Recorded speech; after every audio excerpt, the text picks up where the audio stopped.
two significant changes that impact investors in our community.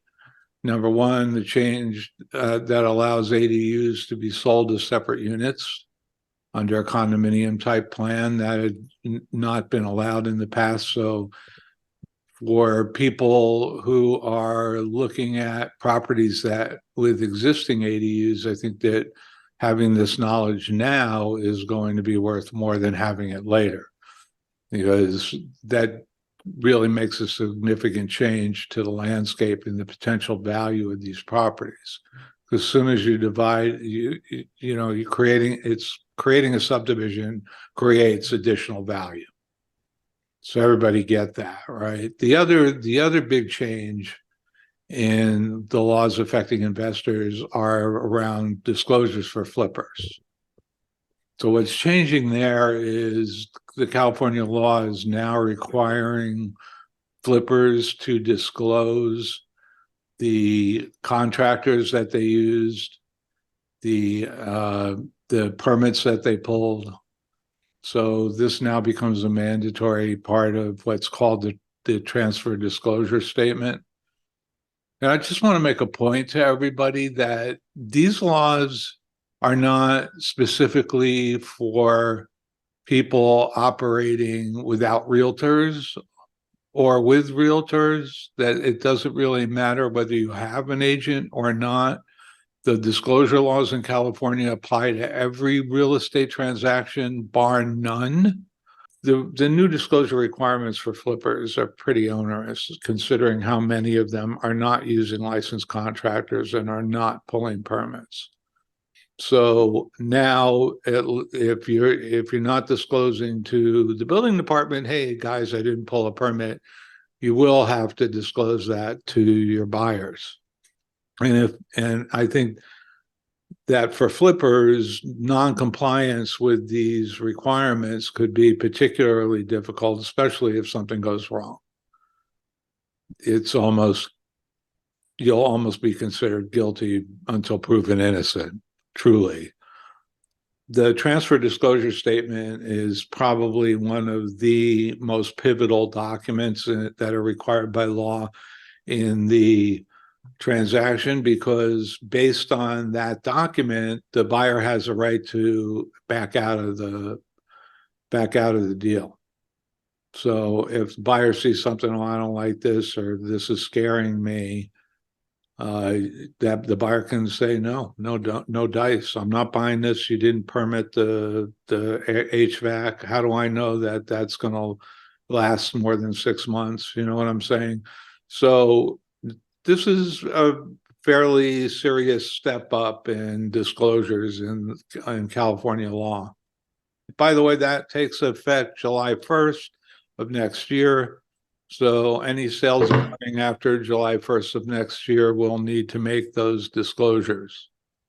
And now the ADU thing, I think that's pretty exciting. The ability to sell the ADUs separately.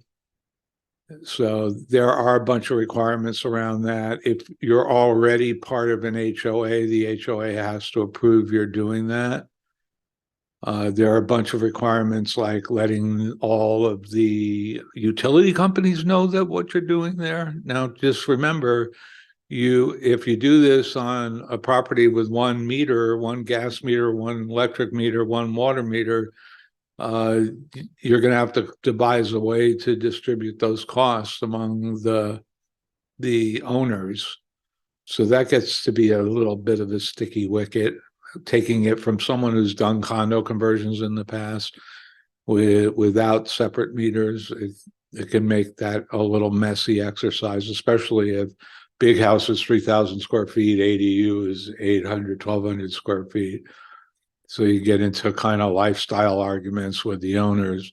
So you want to try to avoid that. So you may, if you're going to get involved in doing this, you may want to look at what are the costs involved in adding meters or splitting services or adding sub-meters. There are ways around this, but I think it's an exciting opportunity for investors to buy properties with existing ADUs with the idea that you're going to go through the subdivision process. You do have to come up with, if you're going to, it's a condo conversion, so you're going to need to come up with bylaws. So there's legal work that we'll require bylaws, CC&Rs for the rules of the road for your new little association. And you'll need to probably do some engineering work in terms of coming up with who owns what, where are those lines drawn. So normally, if we're converting an existing building for that purpose, we'll have an engineer come do as-built and map out all those lines. But you're literally creating a subdivision of the property. So there is some work involved. There'll be some cost overhead, but like I say, this should be a really strong opportunity for investors to leverage these properties by creating additional value. So AB 1033, Assembly Bill 1033, allows local agencies to adopt ordinances to allow the separate conveyance of ADUs and primary residences as condominiums. Any such ordinance must require the process to establish the condominium complies with both the Davis-Sterling Common Interest Development Act, which is the governing law for condominiums, and the Subdivision Map Act, which governs the subdivision of property.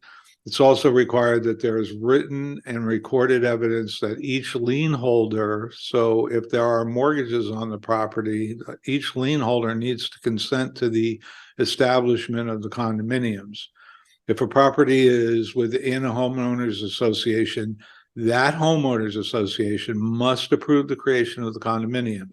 Finally, AB 1033 requires the local agency to provide notice to applicants for ADUs of these requirements such that they can make informed decisions in advance.